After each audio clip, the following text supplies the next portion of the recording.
सतत एवं व्यापक मूल्यांकन। आज हमारे समक्ष पारंपरिक परीक्षा प्रणाली और मूल्यांकन पद्धति को बदलने की चुनौती उभर कर आई है। माध्यमिक स्तर पर सतत एवं व्यापक मूल्यांकन को अपने सभी विद्यालयों में लागू करते हुए सीबीएसई ने यह स्पष्ट संदेश दिया है कि मूल्यांकन करते समय विद्यार्थी के सर्वांगीण विकास को ध्यान में रखा जाना चाहिए। अधिगम एक सतत प्रक्रिया है, इसलिए मूल्यांकन भी सतत होना चाहिए। मूल्यांकन अध्यापन एवं अधिगम की प्रक्रिया का एक अभिन्न अंग है। सतत एवं व्यापक मूल्यांकन में मूल रूप से विद्यार्थी के ज्ञान की परीक्षा के स्थान पर उसके अधिगम की प्रक्रिया को मूल्यांकन के लिए चुना गया है। सतत और व्यापक मूल्यांकन मतलब कंटिन्यूअस एंड कॉम्प्रहेंसिव एवेल्यूएशन, जिसे हम सीसीई के नाम से भी जानते हैं।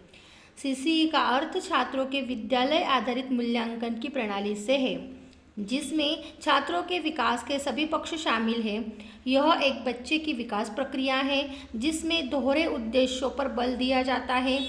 ये उद्देश्य एक और मूल्यांकन में निरंतरता और व्यापक रूप से सीखने के मूल्यांकन पर तथा दूसरी ओर व्यवहार के परिणामों पर आधारित है।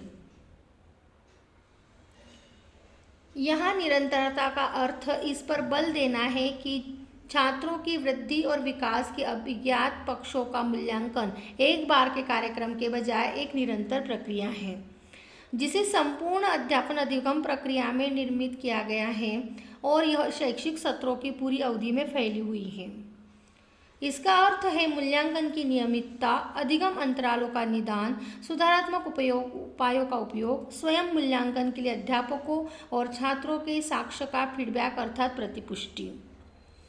दूसरा पद होता है व्यापक। व्यापक का अर्थ है शैक्षिक और सहशैक्षिक पक्षों को शामिल करते हुए छात्रों की वृद्धि और विकास को परखने की योजना।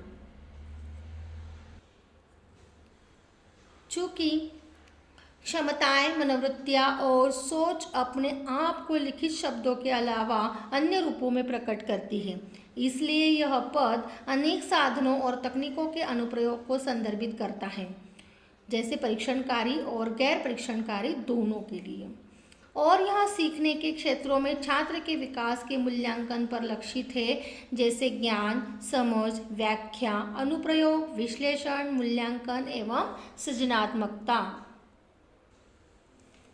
सतत एवं व्यापक मूल्यांकन के उद्देश्य: बोधात्मक, मनोप्रेरक और भावनात्मक कौशलों के विकास में सहायता, सीखने की प्रक्रिया पर बल देना और याद रखने पर बल नहीं देना, मूल्यांकन को अध्यापन अधिगम प्रक्रिया का अविभाज्य हिस्सा बनाना, नियमित निदान के आधार पर उपचारात्मक अनुदेशों के बाद छात्रों की उपलब्धि और अध्यापन अधिगम कार्य नीतियों के सुधार के लिए मूल्यांकन का उपयोग करना, मूल्यांकन को निष्पादन के वांछित स्तर बनाए रखने के लिए गुणवत्ता नियंत्रण युक्ति के रूप में इस्तेमाल करना।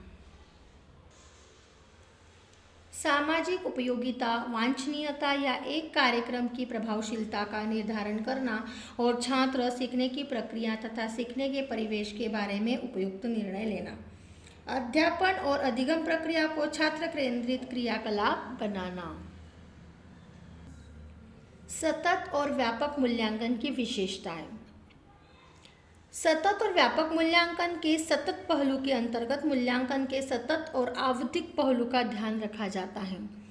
निरंतरता का अर्थ है शिक्षा के प्रारंभ में विद्यार्थियों का निर्धारण मतलब स्थापन मूल्यांकन और शिक्षण प्रक्रिया के दौरान निर्धारण मतलब रचनात्मक मूल्यांकन, जो मूल्यांकन की बहुविध तकनीकों का उपयोग करके अनौपचारिक रूप से किया जाता है। नियतकालिकता का अर्थ है कार्य निष्पादन का निर्धारण, जो यूनिट अवधि के समाप्त होने पर बार बार किया जाता है।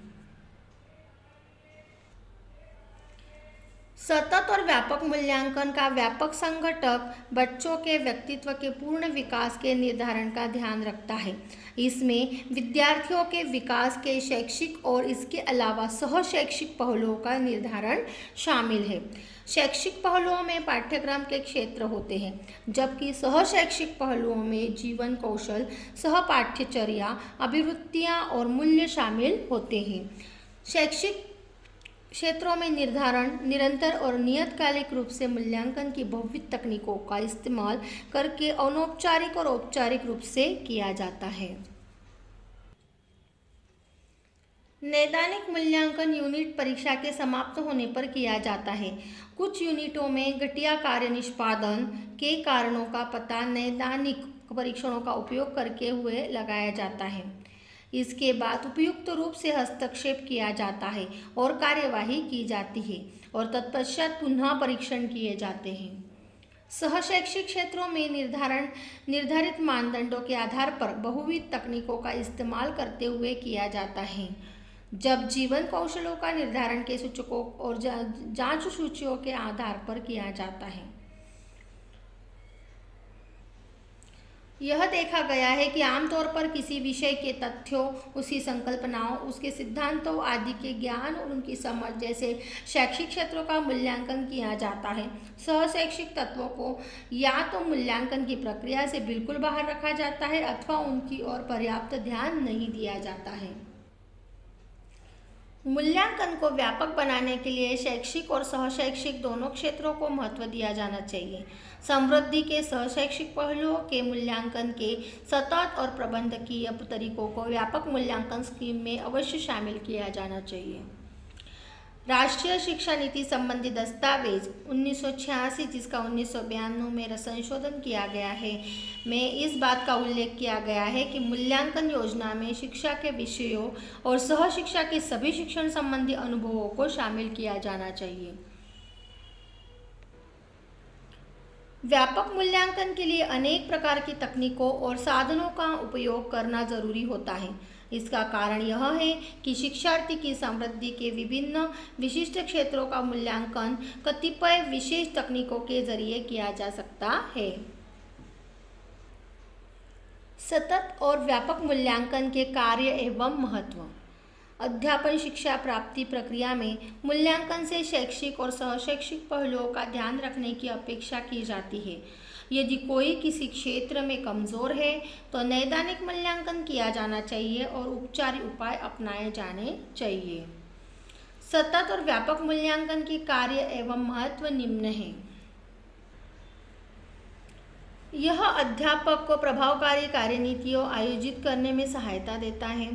सतत मूल्यांकन शिक्षार्थी की प्रगति की सीमा और मात्रा को नियमित रूप से आंकने में सहायता देता है, जैसे कि विशिष्ट शैक्षिक और सहशैक्षिक क्षेत्रों के संदर्भ में योग्यता और उपलब्धि। सतत मूल्यांकन कमजोरियों का निदान करने का कार्य करता है और अध्यापक को अलग अलग शिक्षार्थियों की शक्तियों और कमजोरियों और उसकी आवश्यकताओं का पता लगाने में सहायता देता है। यह अध्यापक को तत्काल फीडबैक मुहैया कराता है, जो तब तक यह फैसला कर सकता है कि कोई विशिष्ट यूनिट अथवा संकल्पना समूची कक्षा में फिर से पढ़ाए जाने की आवश्यकता है अथवा केवल कुछ विद्यार्थियों या शिक्षार्थियों को औपचारिक शिक्षा की आवश्यकता है। सतत मूल्यांकन के द्वारा बच्चे अपनी शक्तियों और कमजोरियों को जान सकते हैं। यह बच्चों में अध्ययन की अच्छी आदतें विकसित करने, गलतियों को सुधारने और अपने क्रियाकलापों को वांछित लक्ष्य प्राप्त करने की दिशा में मोड़ने के लिए अभिप्रेरित कर सकता है। इससे शिक्षार्थी को शिक्षा के उन क्षेत्रों को निर्धारित करने में सहायता मिलती है जिनमें अधिक जोर दिए जाने की आवश्यकता हो। सतत और व्यापक मूल्यांकन अभिरुचियों और प्रवृत्ति वाले क्षेत्र अभिज्ञात करता है। यह अभिवृत्तियों और मूल्य प्रणालियों में होने वाले परिवर्तनों का पता लगाने में सहायता देता है। यह विषयों, पाठ्यक्रमों और जीवन वृत्तियों के चुनाव के बारे में भविष्य के लिए फैसले करने में सहायता देता है। यह शैक्षिक और सहशैक्षिक क्षेत्रों में विद्यार्थियों की प्रगति के बारे में सूचनाएं रिपोर्ट देता है और इस प्रकार शिक्षार्थियों की भावी सफलताओं के बारे में पूर्वानुमान लगाने में सहायता देता है। सतत मूल्यांकन समय समय पर बच्चे, अध्यापकों और माता पिता को उपलब्धि के बारे में जागरूक बनाने में सहायता देता है। यदि उपलब्धि में कोई कमी हुई हो या वे उसके संभाव्य कारणों की जांच कर सकते हैं और शिक्षा के उस क्षेत्र में जिसमें अधिक जोर देने की आवश्यकता हो, उपचारी उपाय करने में कर सकते हैं। कभी कभी ऐसा होता है कि कुछ वैयक्तिक कारणों, पारिवारिक समस्याओं और अथवा समायोजन की समस्याओं के कारण बच्चे अपने अध्ययन की उपेक्षा करना शुरू कर देते हैं, जिसके परिणाम स्वरूप उनकी उपलब्धि में अचानक गिरावट आ जाती है। यदि अध्यापक, बच्चे और माता पिता को उपलब्धि में अचानक आई गिरावट का पता न चले तो बच्चे द्वारा अपने अध्ययन की उपेक्षा लंबे समय तक की जाती रहती है और इसके परिणाम स्वरूप उपलब्धि निम्न स्तरीय हो जाती है और बच्चे की शिक्षा प्राप्ति में स्थायी रूप से त्रुटि रह जाती है।